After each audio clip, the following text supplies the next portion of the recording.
You might not believe it, but in that Nissan Titan is a Lexus CPU unit that we're going to put some capacitors in. We're going to do a little talking here and discussing. So we'll, as he probably just noticed, I didn't make it to the barn quite yet, but that's okay. We're gonna see if we're gonna get that mid-morning cup of coffee here. All right, let's get to work, I guess. Once again, I got like 5 different video things to finish out here, so we'll see how that goes. All right, here he is. Oh, there he is. Yeah, he's flashing the lights for me. Boy, he's got a lot of use out of those cab lights. Let's let him in, see what's going on here. Okay, so we're going to talk about this CPU. I just made coffee. I wanted you to make it though, because I got to strip some powder coating down there. You don't know how to make coffee very well. You're good at many things, but coffee is about as weak as damn brown colored water. It might be, but I don't want to get all nervy right in the middle of doing a CPU or anything like that. Got your headlight going there. So tell me, let's just see what we got here. Now tell everybody what it's off of. 1997 Lexus LS400 Coach Edition. Coach Edition. Black on and black. And they make it look real easy getting that thing out of there. Just a couple of snip here, snip there, and a couple of tra-la-las. But they don't. There's no footnote. That's how we pass the day away. 64 years old, and your back is not exactly Cirque du Soleil gymnast quality. Yeah, we'll see that stuff. Okay, so, and there's people out there that know a lot about this world and a lot of videos about people that know about the capacitor and issue. You've got to get the capacitors from this company. Well, or they just recommend that you get so this is DIGI-KEY. Yeah. And they do a great job, but the Nichicon, the Panasonic, you don't want to, apparently you don't want to fiddle around with and I mean, I was shocked to learn that they do counterfeit capacitors that cost 80 cents or $1. But the people like LS Cowboy and some other people that I follow that know a lot about this, they say don't fall for the capacitor special. Just order them individually. You got to have a low capacity for things like that. Yeah. Otherwise, you need with a bunch of resistance. I know. Then your amperage will go down, etc., etc., etc. Okay, so now the way they do this, you just call up and you tell them what you got, and they'll send you the kit, right? No. On that link I sent you, where that LS, right, where those guys that know a lot about this, who've done hundreds of them. What's his name again? Cowboy? LS Cowboy. LS Cowboy. And anyhow, so he's got it. They've got it specified out that if you have a Gen 1, here's the ones you need. Here's the capacitors. Then there's a link. So you click on the link that he's provided, and it takes you right to, say DIGI-KEY, for example, takes you right to their website, and there's the capacitor. Okay. And you just add to cart. Could not be easier. Okay, could not be. Okay, so now the other thing that we discussed about this too, now Mick quit driving the car because now we did this on a 91, and that's the one that the air conditioner came on all of a sudden after we put capacitors in it. Amazing. And you got to remember, we're going to have to do a very careful map of this thing, because you can put these in backwards. And there's the desoldering stuff over there. We'll go into that later. But if your problems were you turned to go uphill and it would stagger. Yes. Okay. But it can be a dozen different, or what I saw was like 20 different symptoms. Exactly. So what apparently happens in these sedans is that when these capacitors begin to fail, the car presents with a constellation of symptoms. And that can include rough idle, mysterious check engine light codes. It can include the climate control system going into a mode where it doesn't want to come on, but the front defroster is blinking. which my car has done. Okay. It can include the dash illumination flickering on and off. You'll be going down the road and it'll get brighter and then which my car has done. But your first complaint was going uphill and it just Right. stumbling. And it can include some performance transmission issues where it feels like you got rough shifting. So it can present in like 20 different ways. Yeah, it's like lupus. It's a Yeah. great imitator. You gotta eliminate. And what a lot of people do, me included, is you end up throwing a bunch of parts at, you think of Firing the parts cannon. right, exactly. So you say, oh hell, I think I need these downstream O2 sensors, or I need a fuel pump, or I need a mass airflow, or whatever it is. But so many of them can be traced back to these guys that know a lot about this. Basically, say that if you haven't had these issues and you have one of these cars, you're on borrowed time. That it's not a matter of if, but it's when you're going to have these symptoms. So go ahead and Just do do the it. repair. And the other reason to just do it is we've talked about too, and why he parked the car was when these leak, it's going to corrode your board. Now, the other things about capacitors that I grew up, my father was an FCC Class A, and I grew up with engineers. Capacitors are one of the most dangerous, horrible things on the planet, especially the older ones. If you want cancer, just touch it, because you'll get it. But the other reason to park and not drive any further is to because when these leak, you may end up having to get a whole nother one of these. So how much were all these capacitors together, just roughly? I got two of every. I've got double what we needed, and including shipping, $14. They're $14. So before, and I think O2 sensors are now overtaken, has overtaken car batteries as a misdiagnosed part in a car.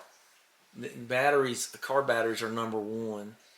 And I tell you something too interesting. I am dealing with a Mazda CX-5 from 2019, and the brake master cylinder has failed internally. I mean, you can't trust anybody anymore. Wow. So it's gotten kind of bad. Okay, well let's get down there and we'll get this apart. I've got a wrist thing, but I can't find it. But I'm gonna make my own out of some foil tape and some other stuff, because you got to be real careful about static electricity when you start cracking these open. So I've done one of these, but I think it's on the old channel. And if you want to see the old channel, it's on Odyssey. But we're gonna do a big flyover here in just a few minutes of where these capacitors are, and I mark them with white out so I can know which ones I've done and haven't done, and mark them for which way. Anything else? Negative. Preliminary. Okay. Negatory. So there's that accidentally got in my toolbox. I'm sorry. I'm glad I used it on a video. John Deere. Yeah. Says right there on I it. know. I thought it was mine because I have a John Deere. Oh boy, thank And you. then there's your that'll help you in your travels on small engines and Oh, stuff. compression checker? Yep. Oh, thank you, pal. And then there is Oh boy. one of them. I got both sizes for you. Oh, nice, man. Electrical work made easy. Yeah. Got the tips And- right here. Yep. Perfect. Yeah, and I find that number 2 is not. Now, I actually marked mine 1 and 2 because the 2 one you hardly ever use, but it's just good to have. Yeah. So there's air compressor going to go. Let's get this truck out of here. I mean, I've given it to you. Do you see me having a use for it around here? No. Oh, and I got you some here. I got you a little bit of bar oil too. Okay.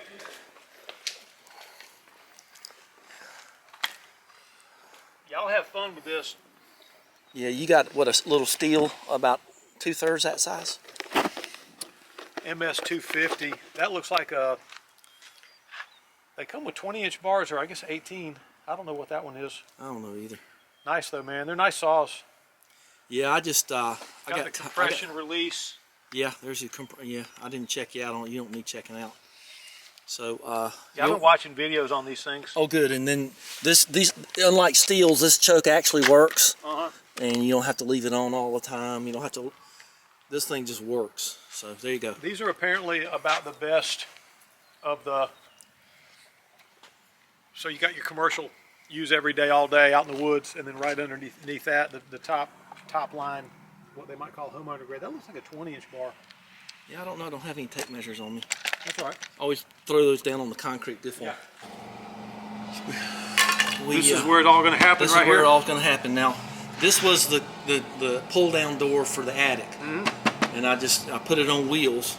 Yep. These are off Grandma's walker. And she's might flimsy, but that's okay. You know, don't have to be much. So we're going to get, this is our paste. Is that, let's see, I don't think, is that working? Yeah. So I got my lewd lamp. And let's see if you remember this. You realize, you know what 409 Puget Street was in Dallas? Well, That first was, apartment? that was Lance's tag. Oh, awesome. Lamp Peanut Head, you called him. 85-pound pit bulldog. Didn't have much trouble with anybody wanting to break in. So anyway, let's get this stuff out of here. All right, so let's see. I wanted to show you a little bit of this. So these are the relays I got for you. Good. Those are marine quality relays, and I get these fancy switches, you know, like we've done. But we won't be needing any of that today. Yeah, that's going to be an exciting time. I'm looking forward to it. And I've got like 10 different sizes of shrink tube now, even down like 1/4 inch up to this size. For like battery cables and stuff. That's big. And I got that size, so if we end up needing any of that, I got all kind of wire. This is where we're gonna. This is gonna be the make it happener spot. Cool. And there's my Kubota tray. It's a nice one. Okay, so always keep your old socks handy. Now I'm gonna have to make a wrist thing. Let's just sweep all that off there. Okay, let's get your truck in here. Okay, I'll go get it. And then we got everything's in the boot lid. I got to make a wrist thing too, so we'll do that right here. Okay, coming down. We got stuff to do under the bonnet. You got? I'll show you this. Oh, well, show me this. I was back here. Okay. Just, oh my gosh. Yeah. Okay. Doesn't really require much. Not much Much explanation. Ronnie McAdams. From 2005. Great welder, great exhaust man. And I'm noticing that right there I've got a little bit of a hole as well. Oh yeah. I mean, that's not really bothering me that much. How many miles have you put on it since Ronnie McAdams did this? 275,000. 275. But I'd say he owes us some money because it shouldn't have broken like this. I know. Can you imagine such shoddy work? I know, shoddy workmanship. All right. So yeah, well, he totally came apart right up there. Okay. Well, we'll see what we can do. I've got some stuff. Maybe we can fix it. And I'm a little. How much does this thing weigh? I might take it up to the first notch, and then we'll go from there. Okay, show me what you got up here. You want anybody to see it, or do you care? I don't care. Now, they say the static thing's not a big a deal as you think it is. Not until something goes wrong. So when I start working on this, I might need to go get my other tape that's a little bit stronger than this, but at least I've started. So got that. Okay. Oops. And so we're going to do a flyover here in just a second. And there's everything that I hope we need. Okay, trash can down there. So we're going to lay everything out. So you got to have a black snap-on screwdriver. See, I think that's Jimmy Groner's. I really think that. So I changed my wrist thing to something much more positive. And there's no sense in waiting. Go ahead and hook it to the frame. Okay. Okay. And I'll tell you what. Let's move it up here. Do you take the brackets off to do this? I might. I can't remember. It's been so long. Okay. Now, if we do take the brackets off, we'll mark them. We'll go ahead and take them off. So this is going to be number 1, and this is going to be number 2. Because I don't want you having to fight this stuff. And I got a purple marker. Okay, let's oh, the closing song of Napoleon Dynamite. I promise I will. That's 1 in a million, wasn't it? Stood straight up over there. I think I heard Georgie Fame just a minute ago. You did hear Georgie Fame and the Blue Flames. Do you not need readers to do this up close work? Nope. I don't. I'm almost not corrected. Sorry.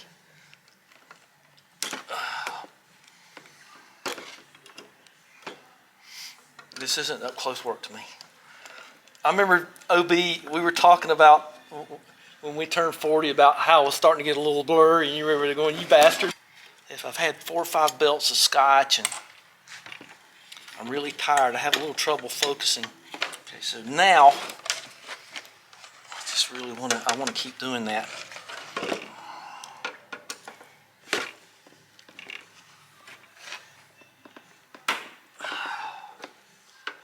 This has that Japanese coating stuff that makes it's like a sticky compound. It goes that far back. This is why you need the black snap on. You'd think it was the national treasure in here or something. All right, we're about to pull the first panel off. Once again, I would recommend that you get your marker and mark that 1 and mark this one 2, so you don't have any troubles. The troubles. Okay, now don't let any of that touch any of that.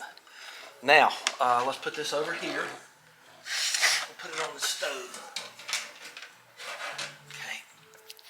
So, let me go get some, I need to have this clear so I can make some notes.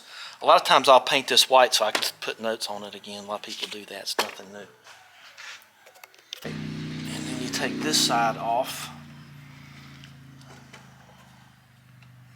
Okay. Put it down there since it's marked now. All right, so this is where you start. And then you got to take this board, these screws out of here. I think I can get that down in there now. Okay, good. I feel better about that. So now you got to take these screws out here. I feel fine. Okay, so we got down to the last screw here. Mick made a good point.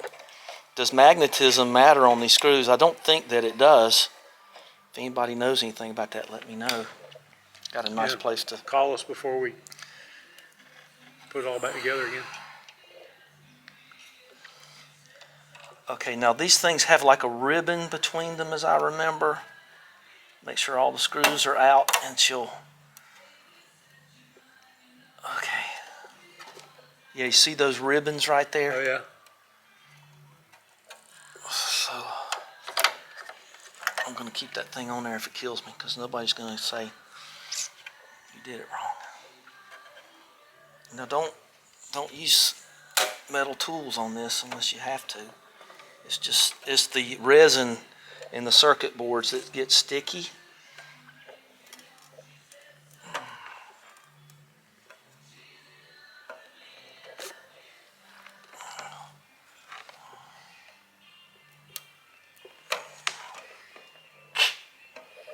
I'm not missing anything, am I? I got all the screws out, don't I?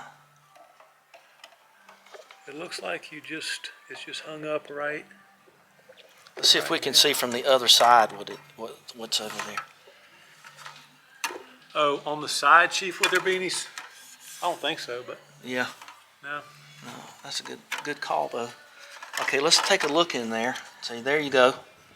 Yeah, yeah, there is. It's those 2 screws right there, gang. Mm-hmm. And you can tell that when you look in there. Right here. Now, what The clip just came off. Okay, that's okay. I got to go get something. Every screw on this thing's going to fight you. It looks like you can just use a regular, I think this is called a number 2.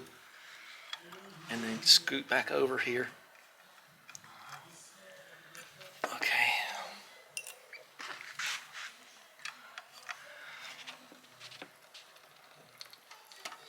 Oh, got lucky. That thing just about let go on me. I found that Japanese steel is usually pretty good, but when it's bad, it's like mush. You might need some thermal paste. I don't know. I have some. I was thinking it might be used right there. So I haven't done this in so long. Okay. So you come through here. I see capacitors now, and then you know why manholes are round is because that's the only shape that won't pass through itself. So that's one of the reasons these are rectangular, is so you can pass that through. Now it's pretty obvious which end is which because of the plugs here. So now we're going to just put that down here. Now, I don't have anywhere else to release static, so we're going to take this off for now. Put it there. So here we go. Let me get my Streamline Pro thing over here.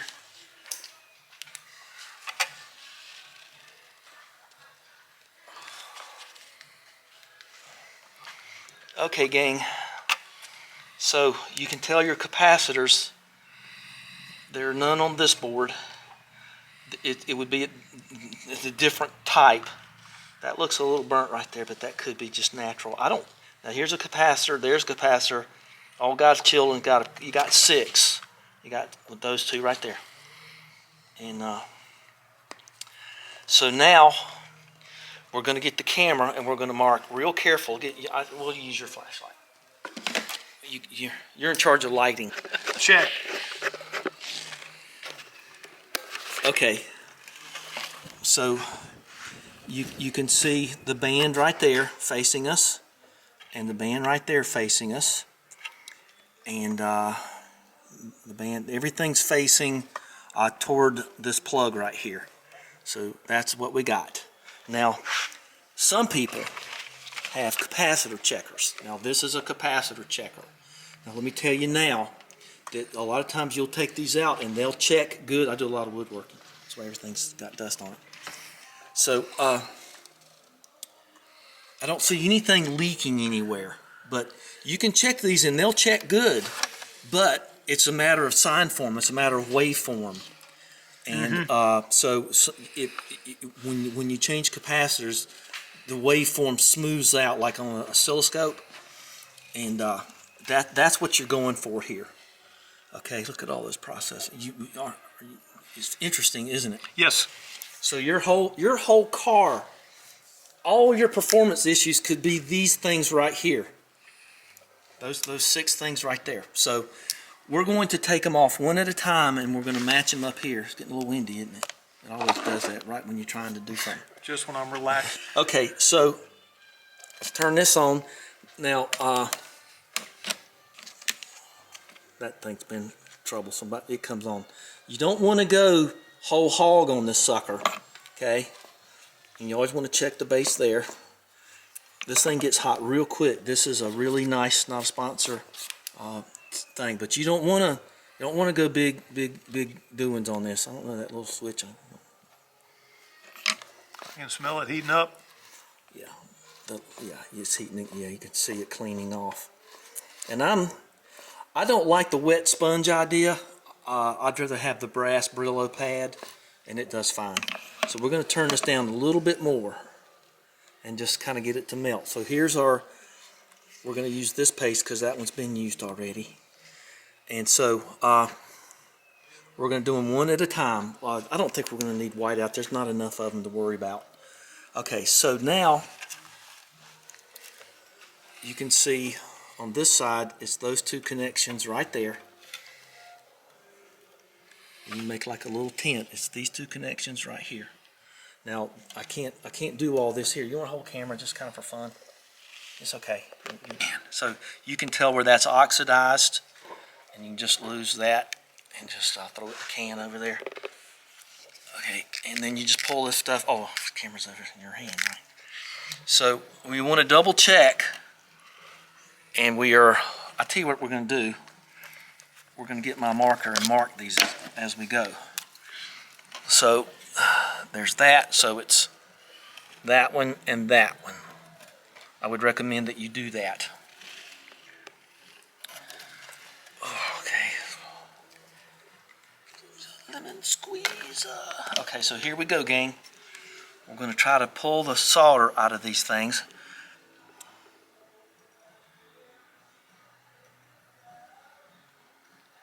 And you're only going to be, okay, I can tell it's viscous.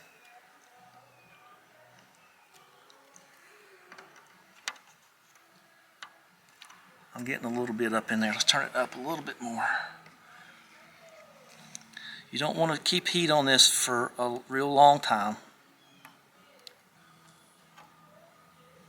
I feel like I got some of that in there. Let's try this one.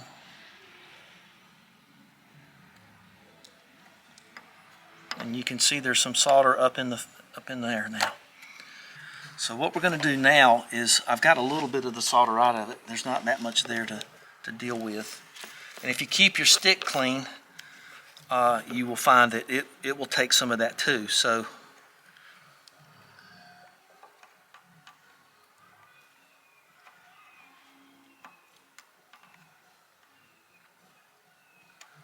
this is a very tricky endeavor, because I think that's about out of there.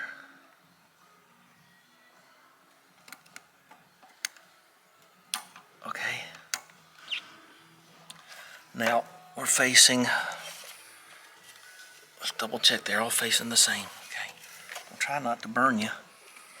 Okay.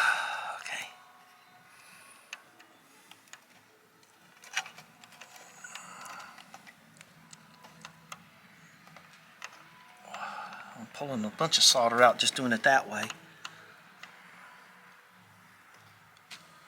Okay. Let's try this again. I don't remember the other one being this difficult.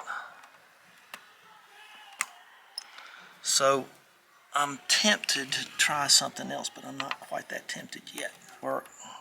This is like anything else, it's just got a little learning curve. Try to stay away from the other parts of the circuit board there. Now there's another technique that I think we might be using, is taking this off and then pulling it out this way. Instead of trying to get the capacitor to come out, try to get the stems to come out toward us. You know what I mean? Mm-hmm.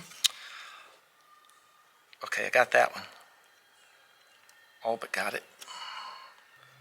It's interesting watching them make circuit boards. They actually wash the whole board with solder, and it only sticks where it needs to stick. You ready? There's one. Nice. And you have to have that much patience to do this. Trust me.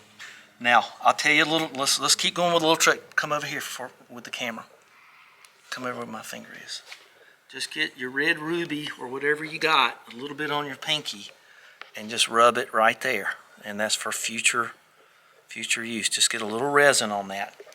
Now you get I'll tell you what, for fun, let's see how many microfarads this is. And let's move this over here a little bit. So this is, here's the lewd lamp. This is a 105 degree PF. This is a 220 microfarad 16 volt capacitor. So you can come over here, 220, and there's microfarads in this thing. And you can check these if you really want to. So that one's weak because it's supposed to be 220, and it's about 20 points off. Okay, so I believe that. So that's good enough. Don't matter. Okay, so now you come over to your pile, and that ain't them. It'll say on the front, won't it? Mm-hmm. Okay. Do you already know? So that's a 47.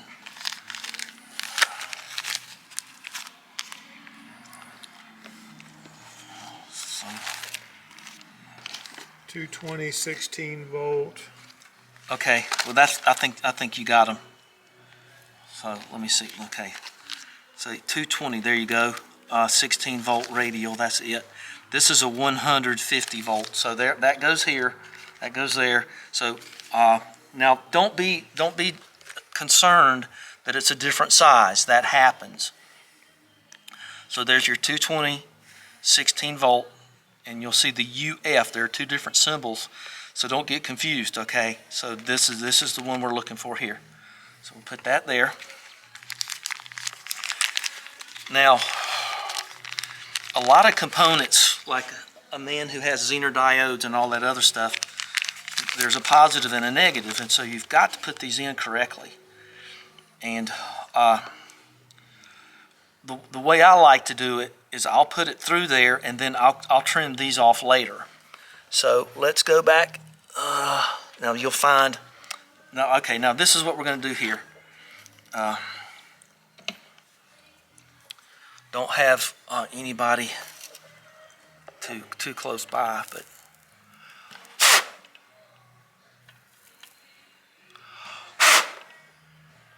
okay. Now that'll just okay. So now you got to make sure you're going the right way, and then hopefully you'll get that to go through. Don't. I think there's just a little bit of remainder down in there. So let's heat it up a little bit. So it's right. It's this one, I think. Nope, it's this one. So you can get lost real easy here. Keep your stick on the ice there. Yeah, okay, let's see, I pulled a little bit of solder out of there. Okay, let's try it this way. Now this is not danger mouse or anything. This isn't too dangerous to do. But once you get it going through there, and there's any number of methods in doing it, still got some solder there. So you gotta, it takes a certain amount of patience.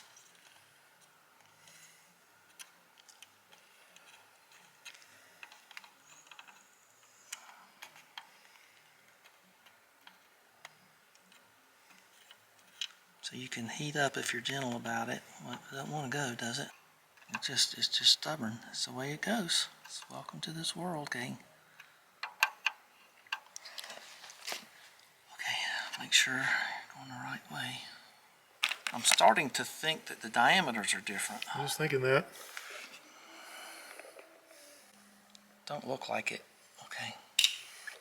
Now, it doesn't hurt to touch them across the universe there, because it just discharges them, and they should already be discharged. Okay, so it took a while to get this in there, and I'm going to call this a victory. At one point we were kind of afraid the diameter of the wires was a little different, but see, she's in there now, and before you cut them off, you got to solder them up. So once again, you get my little broken screwdriver here, and you put a little bit of soldering flux on there. Now, I've gotten criticism before condemning the use of this solder because it's too small. No, it's not. It's too big, man. You need to be using smaller stuff. No, I don't. So,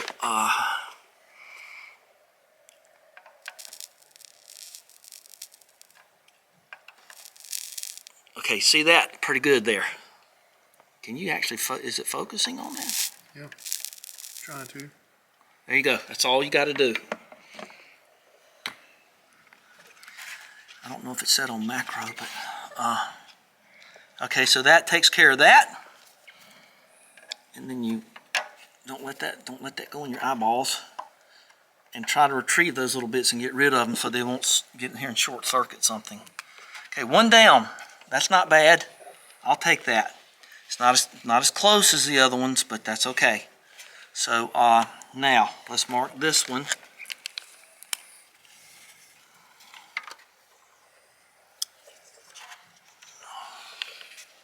So yeah, it doesn't look right, but it's these right here. Okay, and we'll. I think I had almost better success just trying to wicking it out of there like that. try this stuff again though. So I got the second one out, and it's a 10 volt 100 microfarad. Yeah, there it is right there. You can see through the lewd lamp. 100 microfarad, 10 volt. Got them? Okay. 10 100. Okay, we're doing pretty good here. Takes a while to get the knack. So I'm using a soldering iron to kind of unpin them, and then you can pull them through. And then I just got this one sunk in there,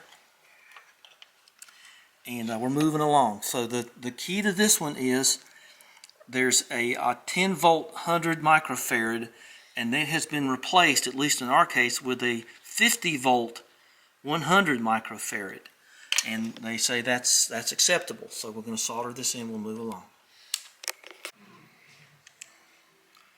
We have successfully, I hope, we'll find out when he turns the key, changed all these capacitors. And trust me, it's worth marking these things. But like Mick said, whatever you do, don't use a Sharpie. No, it don't matter. It don't matter. So we're ready to reassemble into the main frame here. And so we'll do that and then move along. Then I'm going to go get a bite to eat or something. Yeah. It's okay, it's been a while. We're talking about our differences. I can see a quarter-mile away holding a matchstick. Mick needs those old searchlights like in Hollywood to see anything. Okay, well we're just kind of buckling up here, and you'll see how these marks pay off. And so that was number one. And see, it just goes like that. See, it just makes it so much easier just to take that 2 seconds and do this stuff. I don't even know if I'm even near in frame, and I'm not. Okay, that's okay. But you know what I mean. And that's going to be it. So we're going to go get a bite, and I'm going to charge up the battery, and we're going to do some welding on the exhaust system. We won't record that. And then we're going to pull the bonnable up, and we're going to talk about that thing. So say subscribe and like. Like this man. Even if you don't like him, like him. Every now and then I'll get a real nice comment from somebody. They'll say, you know, I started watching to learn something, and then they say, you know, and then I just couldn't help but subscribe. Oh, don't that clutch you? It does. Get you right here. So, of course, that elbow thing right in the camera lens. Well, anyway, there it goes. This is the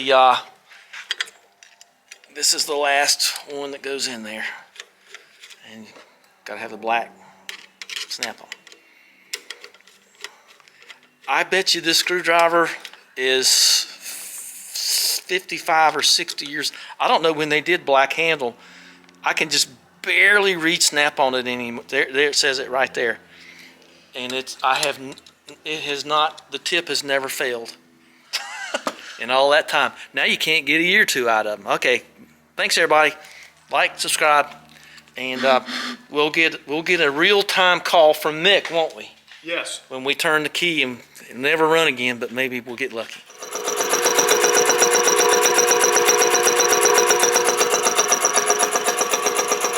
Let's see, today's Tuesday, isn't it?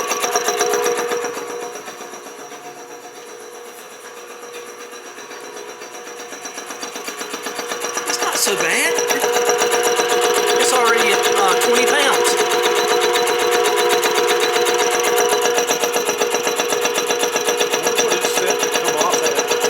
The pop-off valve is right here, and it'll tell you. But you control it with this valve right here. I forget. I think it's 155 or something like that. I think you're right. And I wired it for 220. And that's the same controller like on wheel pumps, old wheel pumps. And I forgot I did all the cast work. She rolls around like a dream. So nice. And this was the mystery noise in up there. Yep. The phantom air compressor. I had to go to the worst parts of Charlotte to get that motor. I'll probably put some brown on this to